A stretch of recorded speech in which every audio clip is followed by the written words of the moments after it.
শুরুতেই যে বড় খবরের দিকে নজর রাখবো, লোকসভা ভোটের আগে বিজেপির মাস্টার স্ট্রোক। ভোট ঘোষণার মাত্র কয়েকদিন আগে কার্যকর হলেও সিএএ জানিয়ে ফের নতুন করে তোলপাড় রাজ্য রাজনীতি। অবশেষে বিল পাশের প্রায় 4.5 বছর পর দেশ জুড়ে কার্যকর হলো সিএএ। লোকসভার আগে সিএএ চালু নিয়ে একাধিকবার বার্তা দিয়েছিলেন কেন্দ্রীয় স্বরাষ্ট্রমন্ত্রী অমিত শাহ। অবশেষে সোমবার সন্ধ্যায় সিএএ নিয়ে বিজ্ঞপ্তি জারি করে কেন্দ্রীয় স্বরাষ্ট্র মন্ত্রক। দেশ জুড়ে কার্যকর হলো সিএএ। কেন্দ্রীয় স্বরাষ্ট্র মন্ত্রকের বিজ্ঞপ্তি জারির পর দেশ জুড়ে লাগু নাগরিকত্ব সংশোধনী আইন। 2019 সালের 11 ডিসেম্বর নাগরিকত্ব সংশোধনী আইন সংক্রান্ত এই বিলটি প্রথম উত্থাপন করা হয় সংসদে। সংসদের উভয় কক্ষে পাশ হওয়ার পর তৎকালীন রাষ্ট্রপতি রামনাথ কোবিন্দ অনুমোদন দিয়েছিলেন সিএএ এর বিলে। এরপর সেটি আইনে পরিণত হয়। 1955 সালের সিটিজেনশিপ অ্যামেন্ডমেন্ট অ্যাক্ট অনুযায়ী বাংলাদেশ, পাকিস্তান, আফগানিস্তান থেকে যে সমস্ত সংখ্যালঘু হিন্দু, শিখ, বৌদ্ধ, জৈন, পার্সিরা 2014 সালের 31 ডিসেম্বরের আগে ভারতে এসেছেন, তাদেরকে নাগরিকত্ব সংশোধনী আইনের আওতায় এনে ভারতের নাগরিকত্ব প্রদান করবে সরকার। আর এই নিয়ে সরব হচ্ছে বিভিন্ন মহলের একাধিক রাজনৈতিক ব্যক্তিত্বরা। সেটা লাগু হবেই বলা হয়েছিল।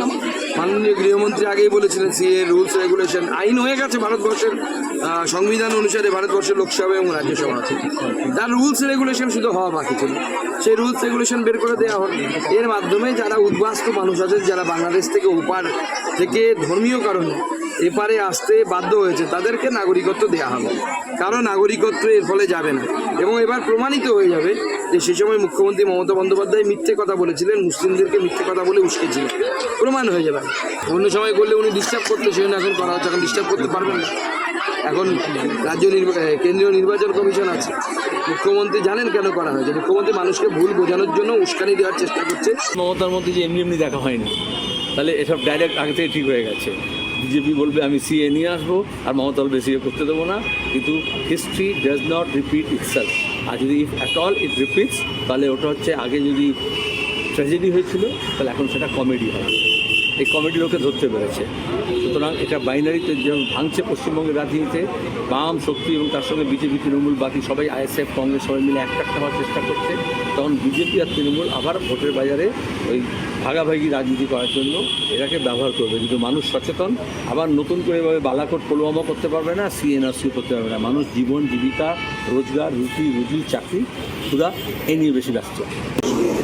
That is a law that was passed by the Parliament a few years back. Rules and regulations and notifications being made. This is only nothing but logical progression of the governance system in this country. From act to rule is what is there, envisaged there. Every government in a democracy has to act within an act and rule within the rules. চলতি সপ্তাহে ঘোষণা হতে পারে নির্বাচনের দিনক্ষণ। তার আগে এভাবে দেশ জুড়ে সিএএ কার্যকর নিয়ে কেন্দ্রের বিরুদ্ধে মেরুকরণের রাজনীতি নিয়ে সরব হয়েছে জাতীয় দলগুলিও। সোমবার থেকে সিএএ কার্যকর করা নিয়ে কেন্দ্রীয় স্বরাষ্ট্র মন্ত্রকের বিজ্ঞপ্তি নিয়ে প্রশ্ন তুলে সরব হয়েছে কংগ্রেস সহ অন্যান্য বিরোধী দলগুলি। Bureau report, tribe TV.